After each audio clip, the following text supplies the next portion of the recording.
Welcome to another episode of the Smarter Campus podcast, where we are changing education one conversation at a time. And today we are joined by James Bedford, an award-winning educator and senior fellow at Higher Education Academy.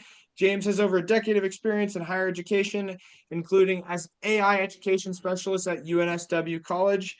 Thank you so much for being here, James. If you want to kind of just tell everyone a little more about yourself, we can get into it. Yeah, sure. Thanks for that. That's a great little spiel. So yeah, I've been working in higher education for the last 10 years. I've currently moved into a role which allows me to, it's technically an education specialist in artificial intelligence. So kind of helping staff and students understand how to use AI well, how to not use it, that sort of a thing. But yeah, you summed it up pretty well. So thanks. Of course. So, kind of everyone understands you're a bit of an early adopter here. And one thing I really like to start off with is like, how'd you get into the AI space? Thanks for calling me an early adopter. I sometimes Yeah. feel like I am in some ways, but in other ways, there's so many people before me that this is kind of something that's been happening in education for the last maybe 10 more years. AI in education. I think my interest, it's kind of an interesting pathway. It's sort of I dabbled in AI as an interest when I started teaching science fiction as a Yeah. course. So I taught a gen ed subject, which is like a first year writing program at UNSW, and it sort of focuses on science fiction. And obviously, AI comes up all the time. It's like one of the big subjects in a lot of books and films. And Interestingly enough, as it sort of started to develop, ChatGPT came out. We all experimented with it and we all played around with it. I just thought this would be incredible to cover in this course and then have like um, a sort of conversation around science fiction, but how AI is presented in sci-fi, and then bring that into a kind of discussion of what we're seeing in the space. So 2023, the course ran, and it was probably one of the most exciting teaching experiences I've ever had. We would talk about films like Her, and then the next week like a chatbot replica story would come out in the media, and we would cover it and talk about it and discuss it in class. And so it was like literally each week something was happening that was like groundbreaking and almost what we're seeing in the science fiction novels that we're reading. So it was really exciting, and just getting to hear the students' perspective about all that stuff at a time where it was so new and so fresh, and there weren't a lot of like hot takes. There was no sort of like stigma around what your approach was. There weren't really any camps, or like they were starting to form, but it was still like so early. So everyone was kind of just free to share what they thought. Some students loved it. Some students were trying to choosing not to use it, and it was just a nice sort of nice time. Things have changed, I think, since the last 2 years have gone. Things have moved on a little bit. There's a lot more camps, I feel, and so it's definitely the debate has shifted a bit, but yeah, it was an exciting time. Yeah. So, I mean, I think the thing that's interesting about what you said, and kind of a lot of people I talk to here that, find success in AI is they talk with their students, right? So, like, is that, just to clarify, that's what you did right Mm. when it came out? Yeah, I mean that's my interest is in student learning, and that was I think a sort of at the time an untapped resource. Like a lot of people came out and were telling us what to think about these tools, which was great. But just hearing from students about what they thought was fascinating. So in my previous role, I worked with students every day. Like I spent 10 years basically as a learning advisor, sitting with students. They would tell me about their assignments and their academic skills, and writing essays and things, and I give them like sort of essay writing advice. And so I worked a lot one on one with students. So I had a kind of it gave me a really good understanding of the student experience overall, and what students were dealing with, which was sort of like perfect for the situation we're in now. So yeah, just hearing from students about what their concerns were, what they were loving about the AI tools that were coming out. Um, that was really exciting, and I think there's a lot to take from how students feel, and we should be listening to their voices as much as possible. Yeah. While at the same time, ensuring that we're kind of helping them along the way, and using our experience as educators to do so.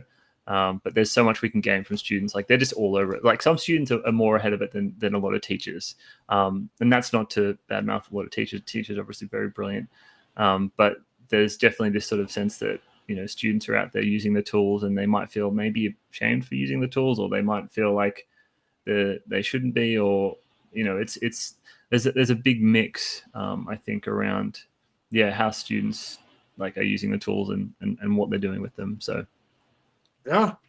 I mean, so like a big question, it's super interesting. Like, I think that's the funny thing is, James, like everyone I've talked to here that's like done cool stuff and like has adopted this stuff like smoothly compared to others, the first thing they say is, yeah, I just like ask my students about it. And it's mm, just kind of a funny thing that the more and more I do this, the more and more that keep kind of coming to the surface.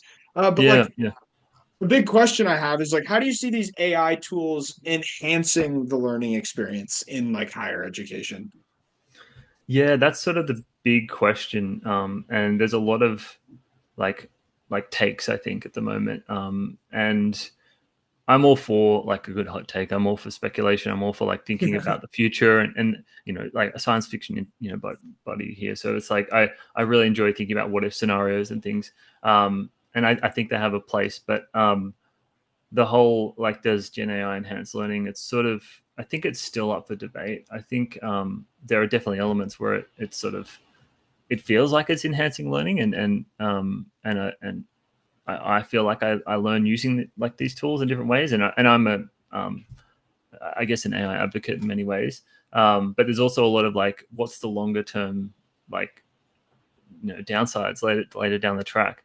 Um, I recently participated in a no AI December thing that was sort of like an idea that I kind of came up with. I was just sort of thinking about, you know, maybe stepping away from the tools for a month and just seeing what it would look like. And so, me and a buddy on X sort of met up and had a chat, and we made a website and had this sort of no AI experience for the month. And after using like AI quite a lot, it's sort of my job to test the tools and see what they can do, and then recommend them to students. After not using it like for a month, it was like really revealing. I kind of I noticed my sort of the direction my sort of thoughts would go in terms of if I was faced with maybe a problem, my immediate reaction was to like ask ChatGPT for a solution. It was really weird. It was like my brain had been wired to sort of go to these tools as a first port of call. And my advice to students, which is classic because often teachers don't take their own advice, is to always like try to think of a solution before you engage with the tool. But I found myself not doing that. So yeah, the no AI December thing was really interesting. Kind of revealed a lot about like maybe the limitations of these tools. And yeah, so in terms of enhancing learning, it's sort of like I think there's potential there. It's got to be like a longer, like maybe a longitudinal study that's over time that really covers that well. Um, and then I guess we'll see. So yeah, it's still, we're all kind of guinea pigs at the moment. Yeah. Oh, that's incredible. I think I might try that because I know what you're talking about. I mean, I feel like a lot of the time, whenever I have like a thought, before that thought finishes almost, I get Mm, within some platform where I'm like putting it on paper or in a computer and then it's like helping me through it, I guess. And it's going to be just interesting to see if that's like a bad thing, you know? exactly. Yeah. Well, that's that Did sort of you, like, yeah. Sorry, you go. I mean, was it hard? Or like, I'd love to talk, like, hear more about the no Yeah, AI yeah. December. Let's chat about that. So, Yeah. it was hard after like using the like so.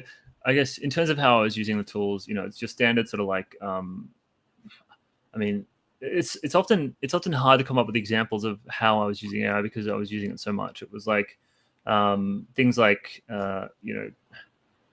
helping me like generate images for resources that I make for students. So we made a whole module around this idea of like a quest theme, and I was able to use like generative images to sort of capture the tone and vibe of what I wanted, which was like a sort of like 90s gaming experience. And that AI was allowed me to do that. So little sort of tidbits here and there.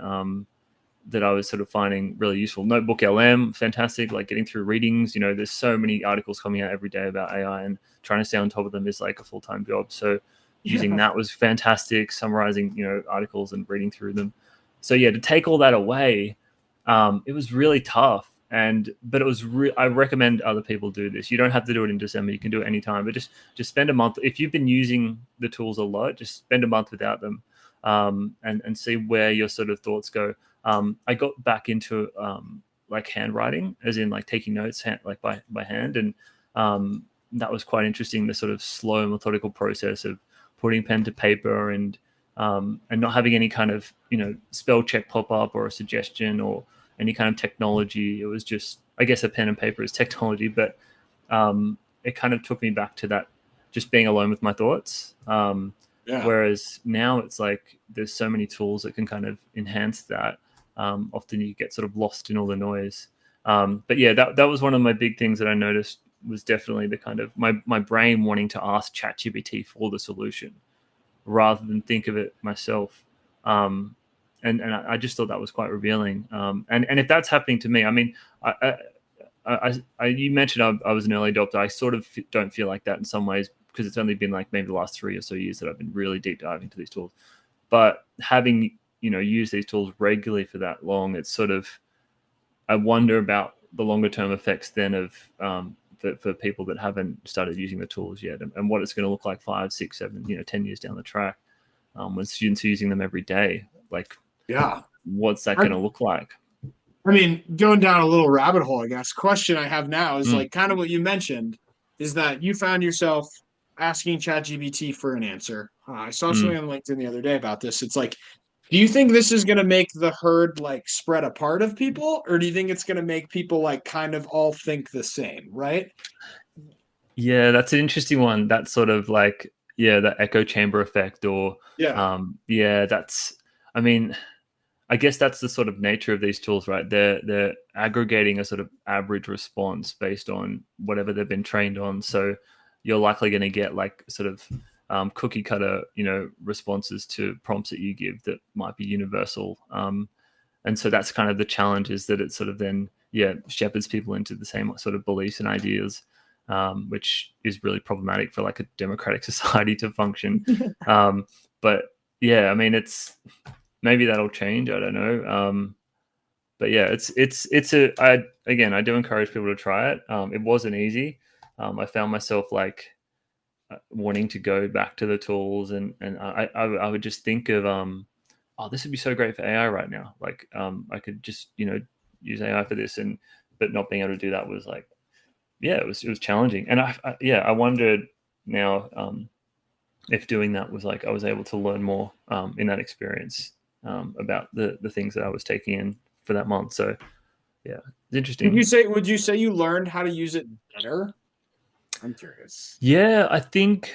Um, so I think the last 2 years, again, it's been about knowing when to use it and when not to use it. And I mean that in a sort of sense of like maybe, like cognitively, when it's maybe atrophying our critical thinking, or when it's perhaps limiting our creative thoughts. Like, I think not using it was able to kind of show me, okay, maybe there are times when it's actually better to sort of not engage with the tool at all. Yeah. And things like if you're writing like a blog post, or producing some content, maybe just don't use it and just write some stuff down and then see what comes out. And maybe later on down the track, have AI as an assistant talking back and forth about what you've written, and get some ideas that way. But just seeing what comes out on your own, without any sort of suggestion, can be quite like revealing to what you actually think about a subject. Um, yeah, it's a weird kind of idea, but I think not being influenced by the technology can be a good thing at times, and it's just knowing when we should sort of tap into it and when not to. Because I'm all for tapping into it. I think there are great times to do so, but it's just about learning when to do that, when not to. And I think we're still we're sort of finding our footing there, as educators and as students. Yeah. I mean, I don't know why I didn't hear. I should have heard about you doing this. I guess I need to get Twitter again, or Yeah, X.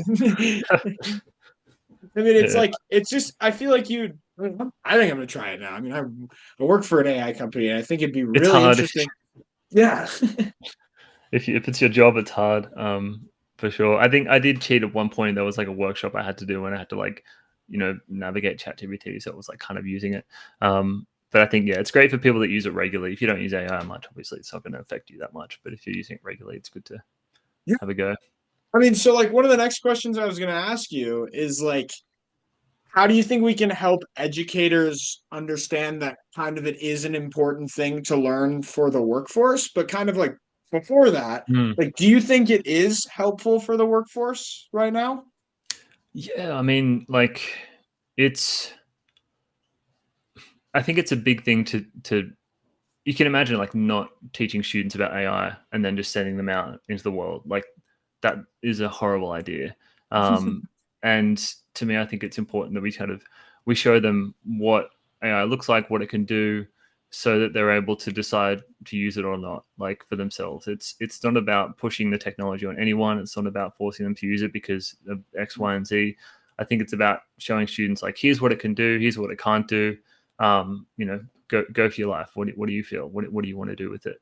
And like I mentioned before, like some students are running with it and they're finding great uses. Other students are sort of just trying to stay away from it for all sorts of reasons.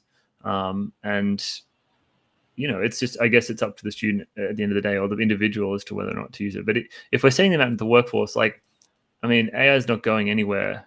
People talk about this sort of AI bubble bursting or whatever, but even if it was to burst, whatever that would look like, it's at a point now where it's so baked into stuff that it's like hard to remove almost.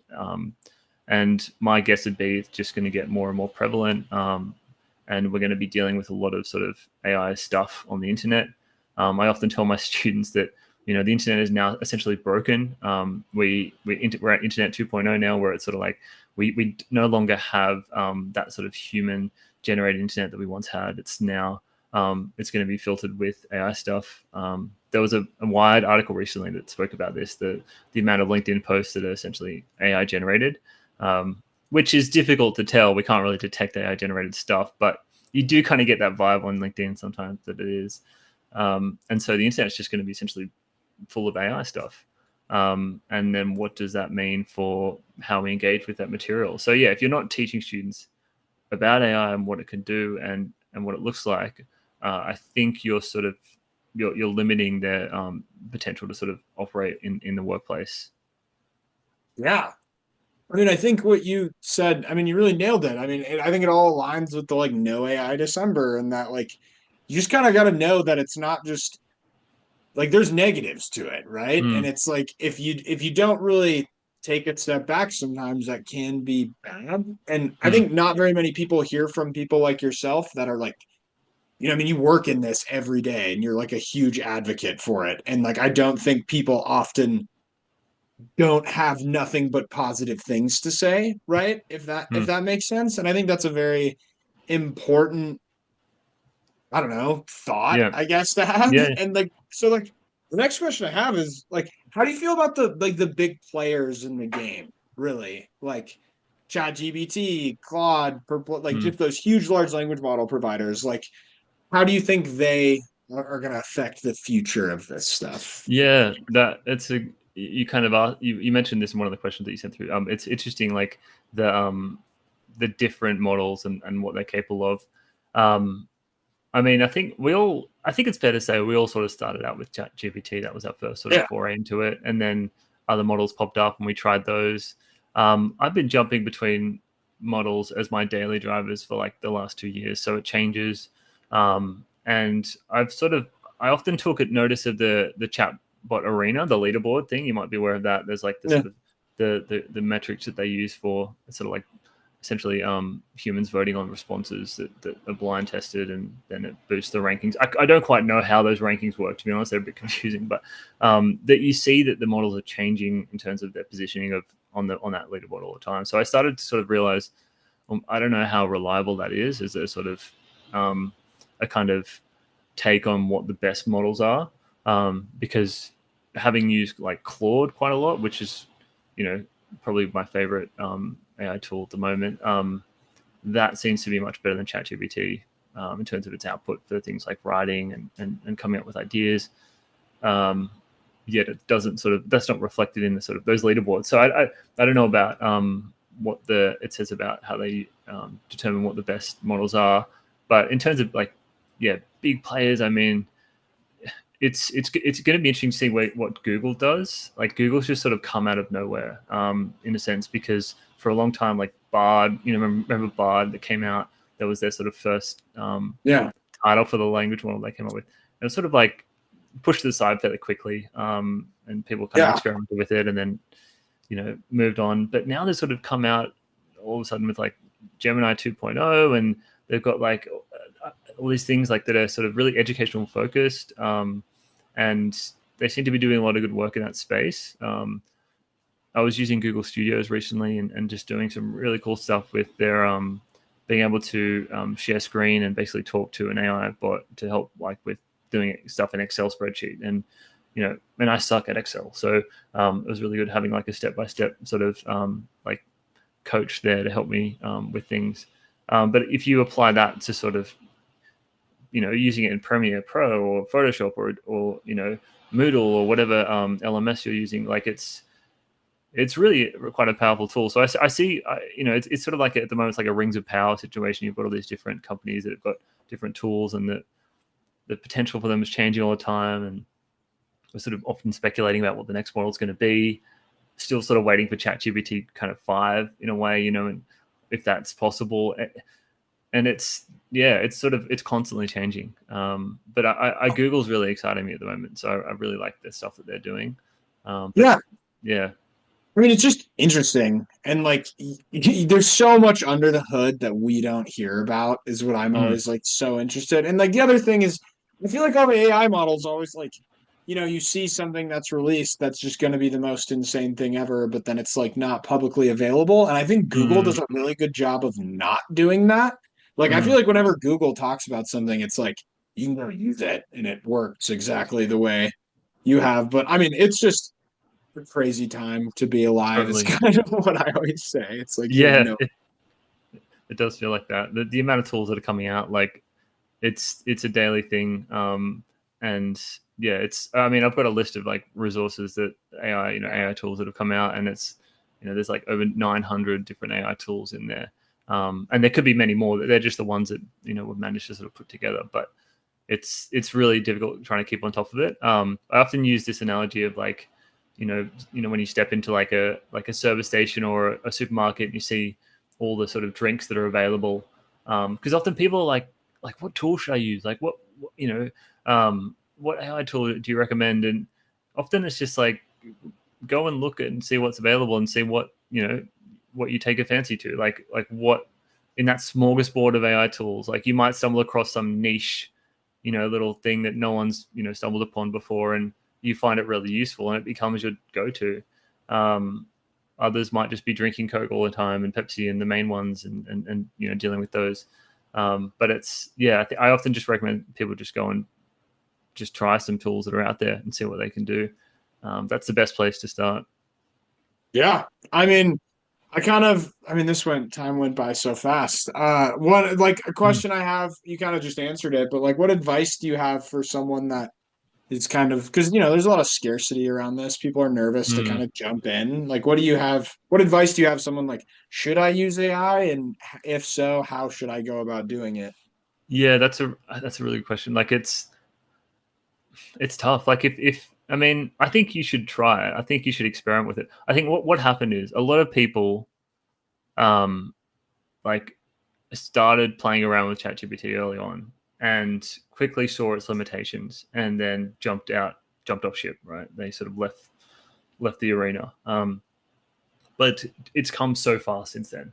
Like if you look at ChatGPT 3.5, which is pretty good compared to what you can do now, it's like it's light years ahead of its potential and its output. So experimenting with the tools isn't just something you kind of do and then flippantly push to the side and never do again. I think it's something that you should kind of look back into. And yeah, if you're scared or concerned, like that's not necessarily a bad thing. I know a lot of like it's a really divided thing. Like I work in higher education. Some teachers love it, some teachers don't. That there are camps, there are fields of thought.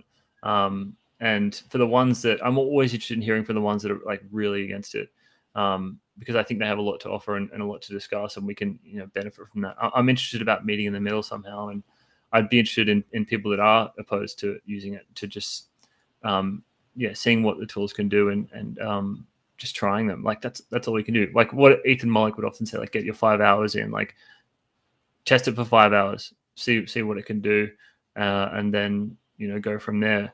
Test it with a subject that you know well, to be able to see what it can't do. That they're often good sort of starting points. But yeah, it is a terrifying thing. It is a scary thing. Sometimes I will lay awake at night thinking about it. Like it's no kind of like walk in the park, the whole AI and education thing. But I think it's good to have those conversations and to think about these things critically, and not just to be all hype or all despair, but to sort of bring in all those voices to kind of untangle this sort of Gordian knot that we find ourselves in. Yeah. Well, James, this has been such a pleasure. The last question I ask everyone is, what's your favorite way to use AI that isn't at school or work? So, like, I like to use it for cooking all the time. Yeah. How do you Like, I use it think for cooking? the thing I started doing, honestly, is like, I love making Asian food, and I like Mm, kind of like to make other things Asian food, if that makes mm. sense. And Yeah, what yeah, I'll like do is I'll fusion. be like, I want to make like burgers or something, and I want to like toss a twist with this in it, and it'll like give you stuff. It's really cool. And I'm trying to Mm, make like a like I have a chat in Chat GPT, and I do it in Boodle mm, a lot of the time too. But like mm, I have an ongoing one in Chat GPT that I want to make into like a cookbook, and like and then what I'll do is if one's good, I'll be like, I liked it for this reason, and then it'll like remember that for the next one. And now I'm just getting these like when I made ribs the other day, mm. and they were like this weird fusion of things that I would have never thought to put together, and it was like really good.